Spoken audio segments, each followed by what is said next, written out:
문제를 더 풀어보겠습니다. 다음 네모에 알맞는 식은 무엇인가요? 네, 거듭제곱에 거듭제곱도 있고요. 다시 또 나누기가 두 개나 이렇게 나왔습니다.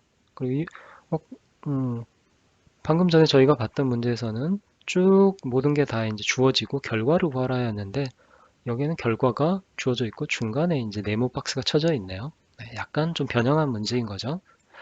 그러면 일단 네모를 계속 데리고 돌아다니기는 어려우니까 이 네모를 뭐 문자로 한번 바꿔보겠습니다. 치환이라고 하죠. 네, 바꿔보면 네모를 대문자 A로 한번 바꿔서 생각해 보겠습니다. 소문자로 얘를 이렇게 쓰면 소문자로 쓰면 헷갈립니다. 다들 소문자니까. 그래서 좀 차별을 하기 위해서 좀 차이를 만들기 위해서 이렇게 A라고 네모를 A라고 우리가 놓도록 하겠습니다. 그러면 이 식을 다시 쓰면 마이너스 2의 x의 제곱 y의 4승을 세 거듭제곱하고 나누기 a를 또 나누고 그 다음에 나누기 x의 제곱으로 나눴더니 마이너스 8 y의 10승이라고 답이 나왔습니다. 먼저 뭐 어떻게 저희가 계산을 하든 간에 먼저 여기를 계산을 먼저 괄호를 풀어야 되겠죠. 그러면 마이너스를 홀수승하니까 마이너스 살아남고 2의 3승 x의 2 곱하기 3승 y의 4 곱하기 3승 나누기 a 나누기 x의 제곱은 마이너스 8 y의 10승 이렇게 되죠. 여기는 마이너스 8 그 다음에 x의 6승 y의 12승 나누기 a는 나누기 x의 제곱은 마이너스 8 y의 10승 어떤가요? 나눗셈을 다 곱셈으로 저희가 바꾸는 게 좋겠죠. 마이너스 8 x의 6승 y의 12승 곱하기 a분의 1 역수로 바뀌고 곱하기 x 제곱분의 1은 마이너스 8 y의 10승 곱셈으로 바꿔놓으니까 이제 저희가 결합법칙을 쓸 수가 있습니다. 즉 얘랑 얘를 먼저 곱해도 된다는 얘기죠. 곱하면 어떻게 됩니까? a분의 1을 먼저 써놓고요. 곱하기 x의 제곱분의 마이너스 8 x의 6승 y의 12승 이렇게 되겠죠. x만을 보면 분모보다 분자가 더 크네요. 빼주면 되겠죠. 그러면 a분의 1 곱하기 빼주면 마이너스 8 x의 어떻게 됩니까? 6 빼기 2니까 4승 y의 12승 이렇게 되죠. 이게 마이너스 8 y의 10승입니다. 어떤가요? a분의 1을 여기다 두고 얘를 이항을 해도 되겠죠. 이항을 해도 되겠죠. 그러면 a분의 1은 분모로 들어가겠죠. 이항을 하면 마이너스 8 x의 4승 y의 12승 분의 마이너스 8 y의 10승 이렇게 되겠죠. 마이너스 8 똑같이 있네요. 사라지겠죠. 약분하면 x는 더 없습니다. y는 이렇게 되어 있네요. y끼리는 할 수 있습니다. 분자가 10이고 분모가 10이니까 분모 쪽에 살아남겠죠. 지수가. 그러면 a분의 1은 x의 4승 y의 12 빼기 10분의 1이 되겠죠. 그러면 이거는 x의 4승 y의 제곱분의 1 이렇게 되겠네요. 그쵸? 다 됐습니다. a분의 1이 x의 4승 y 제곱분의 1이니까 a는 뭡니까? 그러면 a는 분모가 바로 a가 되겠죠. x의 4승 y의 제곱 다 구했습니다. 뭐 식을 다 주어주고 그쵸? 좀 뭐 이전 문제처럼 계산을 이제 식을 다 주어주고 계산을 해도 결과를 구해라 라고 하는 것도 문제로 나올 수 있고 이렇게 중간에 네모 이런 식으로 이제 중간 식이 빠져 있더라도 우리가 이거를 얼마든지 다른 문자로 치환을 해서 바꾸어서 계산을 쭉 하다 보면 결국은 a를 우리가 구할 수 있게 됩니다. 그리고 나눗셈은 역수의 곱셈으로 얼마든지 바꿔서 언제든지 계산을 하면 된다라는 것도 다시 한번 저희가 복습을 한 거고요.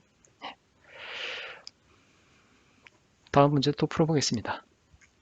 밑면의 넓이가 3a제곱 b 4승인 오각기둥의 부피가 이렇게 됐을 때 이 오각기둥의 높이를 구하라. 네, 이건 우리가 이제 입체 도형의 부피에 대한 식을 어떻게 구하는지를 알고 있어야만 문제를 풀 수 있는 거죠. 복습을 해보면 저희가 뿔 같은 경우 뿔의 부피는 어떻게 구했냐 라고 하면 예를 들어 사각뿔이다.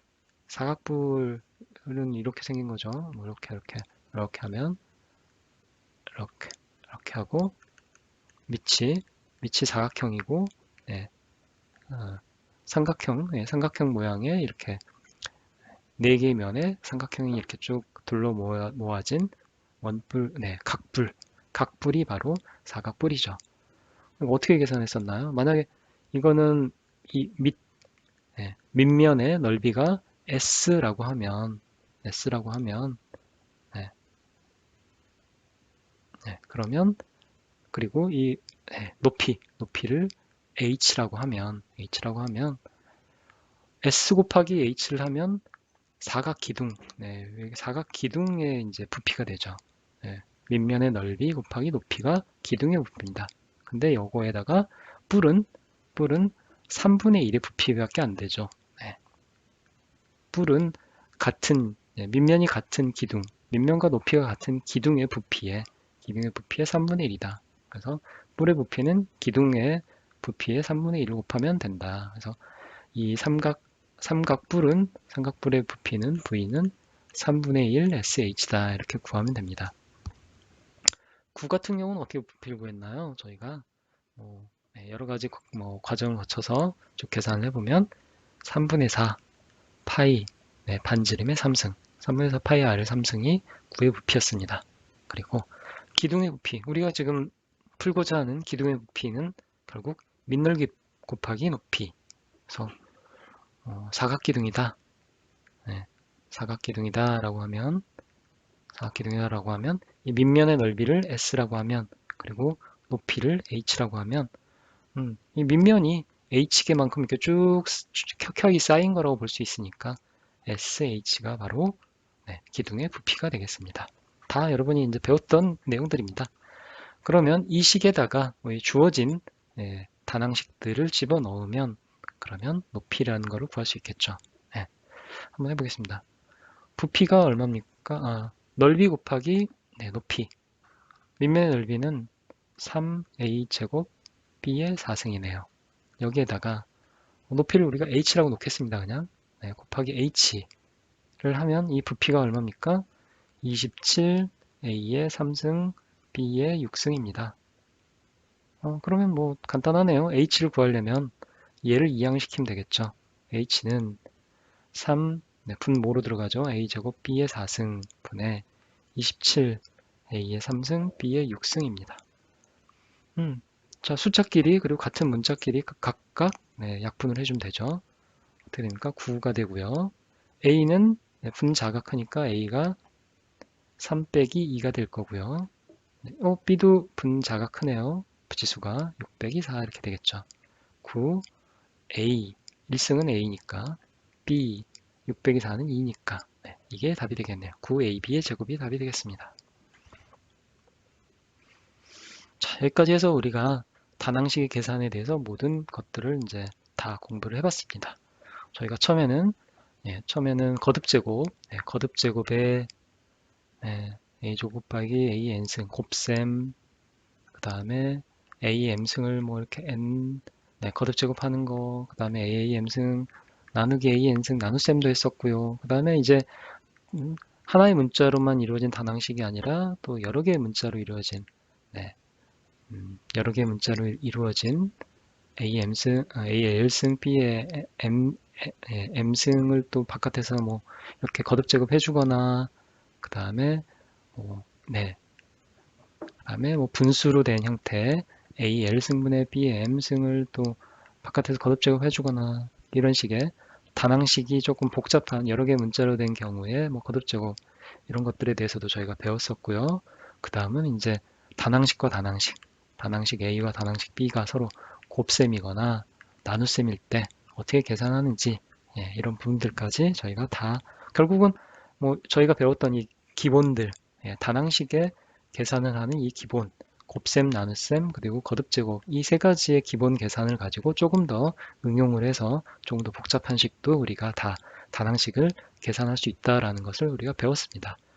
그래서 이것들을 다시 이제 개념에 대해서 복습을 해보면 a의 m승 곱하기 a의 n승은 어떻게 합니까? 거듭제곱의 곱셈은 덧셈이다. 지수끼리 덧셈이다. a의 m 더하기 n이다. 그 다음에 서로 문자가 다를 경우에는 같은 문자끼리만 서로 지수의 덧셈으로 가면 되는 거죠. 그래서 a의 m승 곱하기 a의 n승 곱하기 b의 m승 곱하기 b의 n승은 같은 문자끼리 더해주면 됩니다. a의 n 더하기 m, b의 n 더하기 m. 그 다음에 거듭제곱의 거듭제곱 a의 m승을 바깥에서 다시 n승하면 둘을 곱해주면 되죠. a의 mn승이 됩니다. 그 다음에 서로 이번엔 조금 더 복잡하게 a의 m의 n승 곱하기 a의 p의 q승이 있으면 각각 계산을 먼저 하면 되죠. 먼저 괄호를 먼저 풉니다. a의 m n승 곱하기 a의 pq승 그 다음에 어떻게 됩니까? 곱셈이니까 지수끼리를 더하면 되죠. a의 mn 더하기 pq 이렇게 하면 되겠습니다. 나눗셈입니다. 단항식의 나눗셈 am 나누기 a의 n승일 경우 분자 쪽 m이 크게 되면 어떻게 됩니까? 그러면 a의 바로 m에서 n을 빼주면 되죠. 큰 지수에서 작은 지수를 빼주면 됩니다. m과 n이 같으면 1이죠. m이 n보다 작다. 그러면 어떻게 됩니까? a의 큰 지수에서 작은 수를 빼주는데 분모 쪽이 크니까 분모에 3 남기고 분자를 1로 적습니다. 연속한 거듭제곱의 나눗셈은 왼쪽부터 오른쪽으로 차례대로 하면 됩니다. 그 다음 여러 개의 문자로 이루어진 AL, B, M승을 다시 N승했다라고 하면 거듭제곱을 다시 하면 거듭제곱을 차례대로 골고루 입혀주면 된다. A의 LN승, B의 MN승 이렇게 되면 되겠죠. n이 짝수이면 마이너스 1 홀수를 n승하면 마이너스 1을 홀수승을 하면 마이너스 1 그대로고 마이너스 1을 짝수네요. 짝수네요. 마이너스 1을 짝수승을 하면 1이 되죠. 플러스 1이 되고 마이너스 1을 n이 홀수일 때 홀수승이면 마이너스 1을 홀수승이면 마이너스 1이 됩니다. 괄호 바깥으로 음수가 마이너스 부호가 빠져나온다. 그걸 생각하시면 되죠.